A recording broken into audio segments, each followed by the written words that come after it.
Good afternoon and welcome to a special meeting of the CDBG Advisory Committee. Could we have roll call, please? Committee members: Armenian, Present. Markarian is absent, Ramirez, Present. Tashchin, Present. Chair Olivares. Here. Okay, could we have, first item would be oral communications. Is there anybody in the audience of us to speak to an item other than the business agenda? I see nobody. So let's go on to business agenda, item 3A, action items.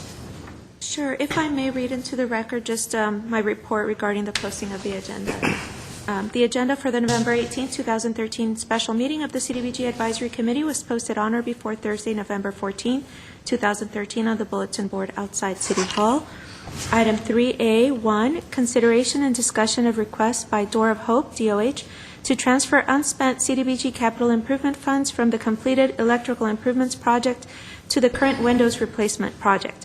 At A is a motion providing direction regarding the reprogramming of fiscal year 2011-12 CDBG funds in the amount of $6,218.34 from the Door of Hope electrical improvements project to the Door of Hope windows replacement project.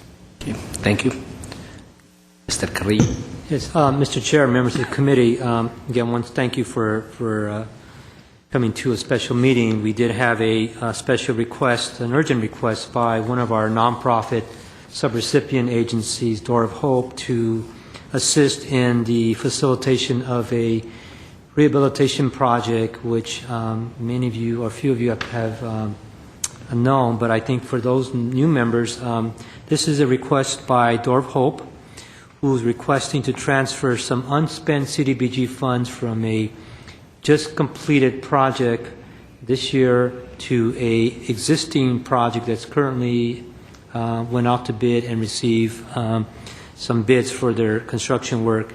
I'll give you a little background on the request. In April 2012, the CDBG Advisory Committee and City Council approved $93,000 in fiscal year 2012-13 capital improvement CDBG funds to Door of Hope for their windows replacement project, which would involve replacing approximately 127 windows throughout the building. It's I think it's a 3-story apartment building with 16 units. 13 of those units are residential units for formerly homeless women and children. It's certainly a vital part of our continuum of care homeless program, and Door has received funding in the past for this project. We are intending to replace all those windows with energy efficient dual glaze windows to make sure that the windows close properly, that there's savings in utility bills because most of the windows are old. The building is over 50 years old, and they have not been replaced, some of them in 20, 30 years. And this will certainly save a lot in energy for the building. But before that, we did have an existing project that was completed. It was a electrical improvement project that was completed in the summer of 2013. It actually had a total of $220,568 allocated in 2 years of funding. That was in 2010-11 and 2011-12. Again, to improve the electrical efficiency of the building. That project was completed, as I mentioned before, and there was a balance of $6,218.34 left in the budget. Some of that is a result of some of the items that were not initiated and were not required by the fire department, so it left some savings in the project. With that in mind, Door Hope is asking to utilize those funds for the newer project. Since it's this existing building, it's essentially the next phase of their multi-phase improvements at Door of Hope. What had happened is DOH completed its architectural plans and went out to bid earlier in May, and unfortunately bids came out a little high at that end. And then what they did is try to scale down just some minor items to the project, and it was let out to bid again. We did receive 3 bids in October 2013. The lowest responsible bidder was a general contractor for $102,000 and $718. which is still over the $93,000 budget that Dora Hope was expecting to improve the project, complete the project. The funds that are available would be able to be put into the contract for the Dora Hope if it's approved by the advisory committee, and essentially also for the construction contract with the general contractor. Dora Hope is agreeing to pay some of the difference in that 93 and will be an extra $6,000 of their own funds. They have paid for the architectural fees for the project and some of the project management fees. There is a contract that's being worked on now with schedule value, which means basically the cost estimates, which are being reviewed by the architect and staff. So with the approval of this request, the project can get moving along and get started and begin the ordering of windows, and the project could start early next year. And as far as installation, so what we have is a recommendation by staff to approve a motion to request a transfer of $6,218.34 from the completed electrical improvements project to the windows replacement project. And we do have representatives from Dora Hope here, as well as the project architect, to answer any questions regarding the proposal. Okay. Thank you, Mr. Carrillo. Any questions for staff? No? I have one question. So the electrical improvement program was from 11-12 Yes. fiscal year? Yes, ma'am. Yes. Okay. And that's where the excess amount is coming from? Correct. Okay. And then the request is to shift those funds into the windows replacement. Was that a 12-13 project? Yes, that's Okay. correct. And that's where there's a shortfall because of the bids that are coming in? Yes. Thank you. Okay, thank you. Can we have the group speak to us? Welcome. Hi, thank you.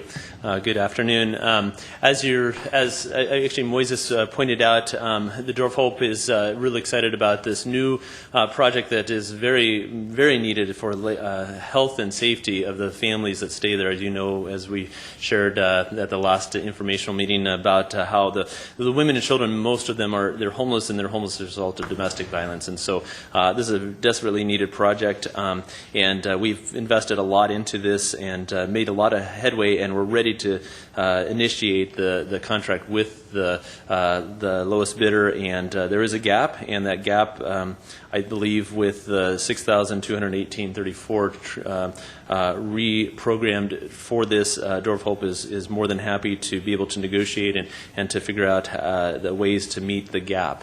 I'm here just to answer any other questions. What is the gap? What's that? What is the gap? The gap because of increased cost. When we applied for the funding, at that point the $93,000 was less than what we had asked for by the CDBG Commission, but we had made a commitment to do our very best to find bids, and that was obviously before the construction costs have increased substantially since then. So we're willing to continue with this project, and I think this. Is a very doable within that range. Yeah, Mr. Carrillo? Yeah, Mr. Chair, I think the difference between what has been allocated and the bid amount is $9,718. So from $9,718, subtracting now $6,218, that's where Dora Hope will pick up the additional $3,500 to complete the project. Yeah, that was the question. Yeah. Thank you. Any questions? It seems pretty straightforward. 102,718 is right now the lowest bid. 93,000 is the budget. 3,518 is your contribution. 6,218.34 is what you're requesting be transferred. Thank you. Ms. Ramirez? Just had a question. Do you have to get permits to replace the windows from the city? Yeah. Yes, we do. And are they the windows that we allow to be replaced? Yes, and actually our architect could speak to that, but yes, they've done extensive preliminary negotiation with the city, and so we're Good to very go. confident Yeah. that I do have a card from Mr. Dell. maybe you can come up at this point and just give us a little explanation. Richard Delk from RED. Good afternoon, Mr. Chair, members of the committee. Thank you very much. The crux of all this, as you recall, you approved the budget to do the windows. And we did extensive work with the design review. The building is quite old and is of historic value, you might say. Not on the registry, but it has historic value. So part of that processing to make sure the windows blended with the architecture and vernacular architecture, and we did that.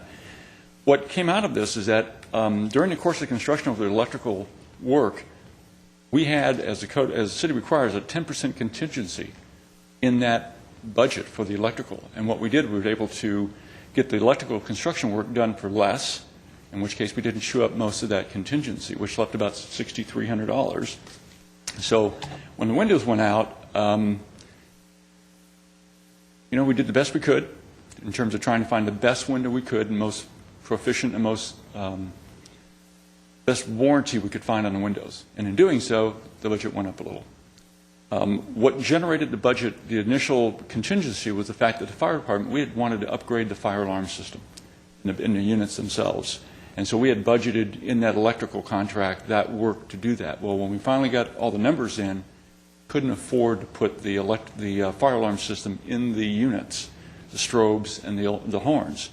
Fire department said we couldn't do anything but a full code installation. Not required to have the fire alarm system in the units, so we couldn't put them in, regrettably.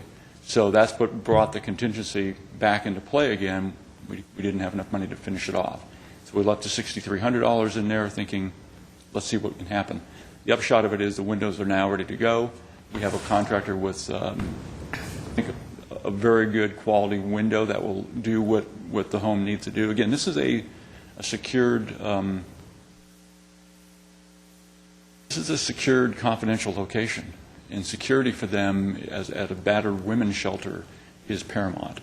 So we did double hung windows. We're going to do some other things to make sure that these windows, when they lock, these windows were traded out, I believe, in 1980, and they put the very inexpensive aluminum sliding windows in.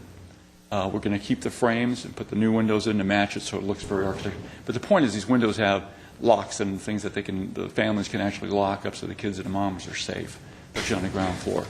All of that said and being done, we're ready to go. We need to make this transfer. Door of Hope's ready to step up to make up the difference. We seek your approval and support in this transfer. Any other questions I can help? Thank you. Any questions? I have a variety of questions, but... Please, go ahead. I'm done. Okay. And just forgive me for my ignorance because I'm new, so I'm going to ask a variety of kind of generic questions as well. So first of all, the building itself, who owns that building? The building is owned by a local group here called Verdugo Housing Corps. It's a nonprofit organization. The house was bequested to them through the Hamilton Foundation. They wound up with the ownership and management. Door of Hope rents the facilities. So the Door of Hope is renting a facility, but yet CDBG is putting money in to renovate a property that someone else owns? It's private owned, right, on a nonprofit organization, right, which is Verdugo Housing Corps here in Glendale. Okay. But, I mean, usually it would be the owner that would apply for this sort of work being done on a property that's owned, because Door of Hope is a tenant technically, correct? Right. Chairman Alea, as members of the CDBG Advisory Committee, the Verdugo Housing Corporation is a nonprofit housing developer. They were formed several years ago in collaboration with the City of Glendale, and their main purpose, their sole purpose, is to own housing that is available for low-income, either low-income housing or housing for special needs, such as homeless or victims of domestic violence. There is a long-term lease that they have issued to Door of Hope, as they have with a couple of other nonprofits. They own several properties and have the same arrangement for other affordable housing projects. When the advisory committee and the council reviewed this project initially 3 or 4 years ago, it was with the understanding that it was owned by a housing nonprofit organization with a long-term lease to another nonprofit to provide these services. In the history of CDBG, it's not uncommon for another nonprofit to own a property that is leased to another nonprofit, and for the advisory committee and city council to grant the funds to the nonprofit lessee. The deed of trust, security against property, is with the Verdugo Housing Corporation. Yeah, so the Verdugo Housing Corporation does sign a deed of trust to secure the grant that's issued to the other nonprofit. So it's very much a partnership between the two nonprofits. And the city is a participant in the owner nonprofit? No, No, no. it's just a partnership. Several years Program ago, perspective. I want to say 15 or 20 years ago, the city helped facilitate the formation of this housing nonprofit corporation.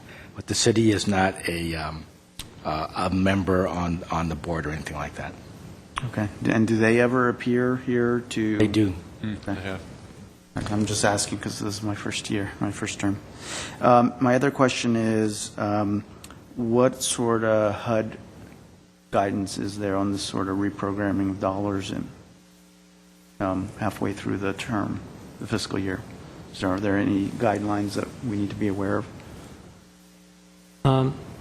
Sorry, members of the committee, there's really no guidance per se specifically. It's a local jurisdiction's authority to make changes. But that's a very good question, because if there's significant changes, and I think one of our guidelines, for example, is $25,000 or more, there's a threshold where we would at least have to put something in the paper and advise the public that there's a significant change in dollar amounts, or if it's over a certain percent. So yes, there are some guidelines for HUD, so that we're not making decisions without any public input.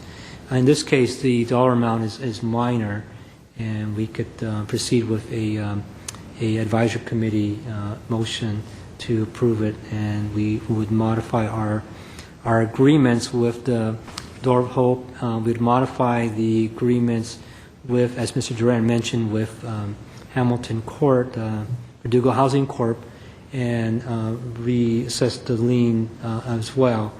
But as far as HUD purposes go, for this amount, there is no requirement for approval by HUD. If I may expand on that, the reason we bring these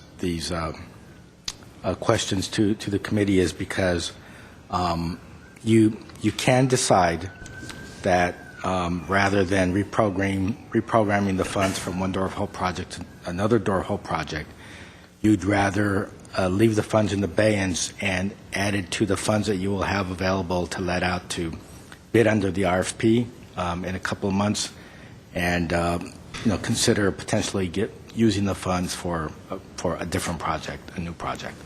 But the beauty and the curse of the CDBG program is that there's a lot of discretion on the part of the city and the committee and the city council to decide how it uses its funds once it meets the national objectives of the program.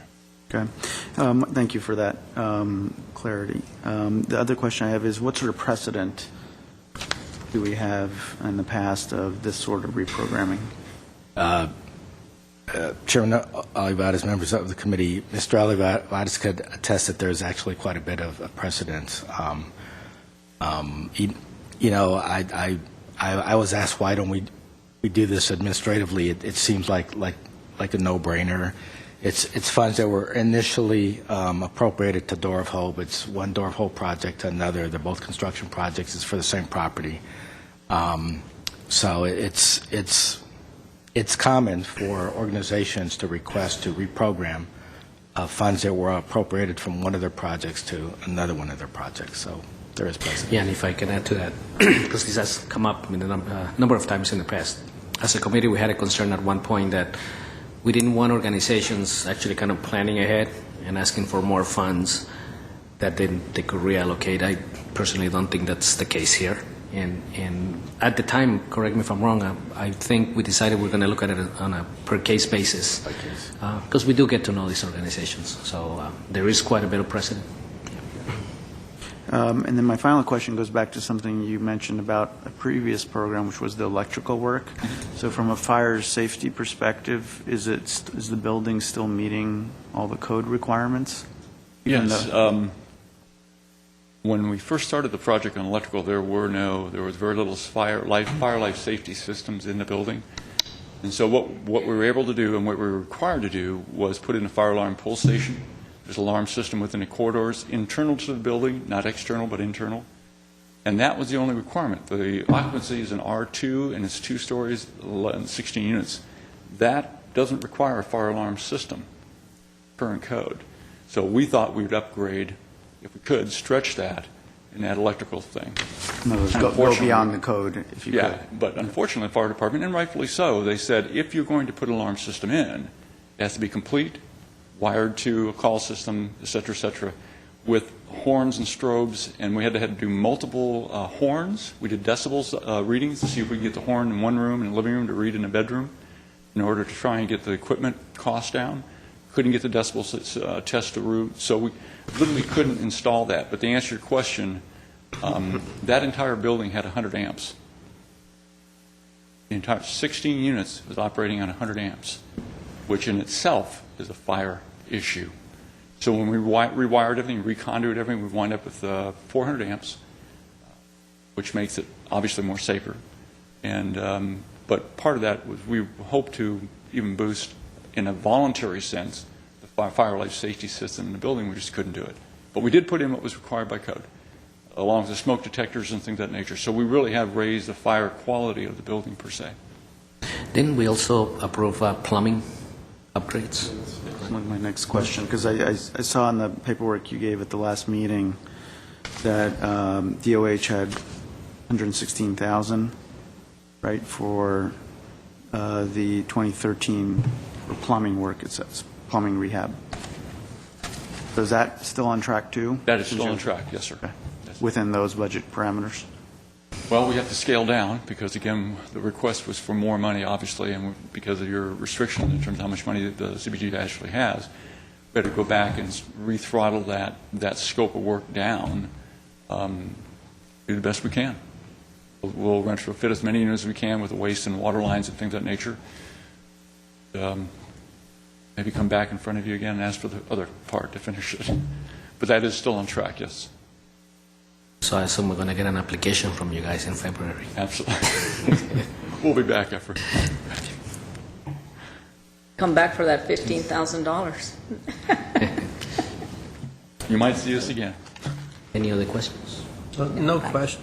I'm sorry, comments. No, I'm fine. I have no questions, but issues dealing with domestic violence, I have a special place for in my heart, especially since I was a former commissioner in status of women, and we dealt with the domestic violence issues. I think it is important to have a safe and secure environment, and I'm all for this transfer. Thank you. We feel the same way. It's long-term overdue, and the windows don't close, they can't lock, ground floor access needs to be attended to. So, thank you. Okay, thank you. Thank you. Thank you. Is there anybody else in the audience that would like to speak to this business item? No? Okay, so we'll close the public hearing. Let's have a discussion or comments or a motion. Well, I think it's just something that's really needed, and it's easy to accommodate. Okay. I'm willing to make the motion that we approve the transfer from the electrical to the windows. Okay, so we have a motion. Is there a discussion or a second? I'll second it. Okay, any discussion? I do agree with the motion, by the way. Okay, let's have a roll call. Committee members Armenian, Yes. Markarian is absent, Ramirez, Yes. Tashjian, Yes. Chair Olivares. Yes. Good luck with the project. Next, we have item 4, committee staff comments. Okay, are there any committee comments? Staff? Committee? Yes, Staff I have, Mr. Chair, members of the committee, just a couple of comments. One is we do have the report to the City Council going tomorrow afternoon at 3 p.m. with the Joint City Council and Housing Authority. Again, that's to present the program priorities, the funding plan, the RFP for CDBG, capital and social service programs to the City Council and Housing Authority. That will be, again, at 3 p.m. tomorrow afternoon. We certainly invite the committee to join us at that meeting. Sorry, what time was that at? 3 p.m. And that would be here. That'll be here in the council chambers. I do plan to be here. Okay. The second thing is after approval, we expect hopefully approval, we'll have the RFP released on Friday, the 22nd of November, in the morning to all the agencies and departments wishing to apply for social services and capital improvement projects. So that would be the start of our process for our RFPs to go out on Friday.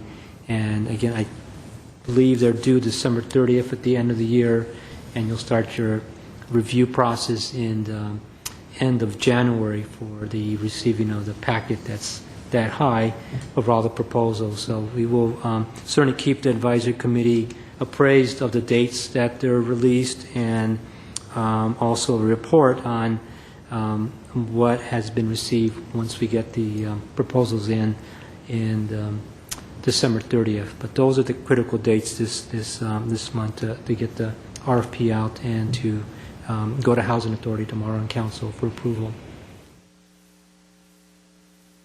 One other announcement, just a quick one. We have again, to the CDBG program, which funds the Housing Rights Center for fair housing information for this one would be for homeowners, for property owners and managers of our multifamily units and single-family units regarding the rights of the tenants and rights of owners. And this one particular, again, for the property owners and managers regarding questions, not only fair housing, but as far as their eviction laws, the security deposits, repairs, rent increases, and anything in specifically for Glendale.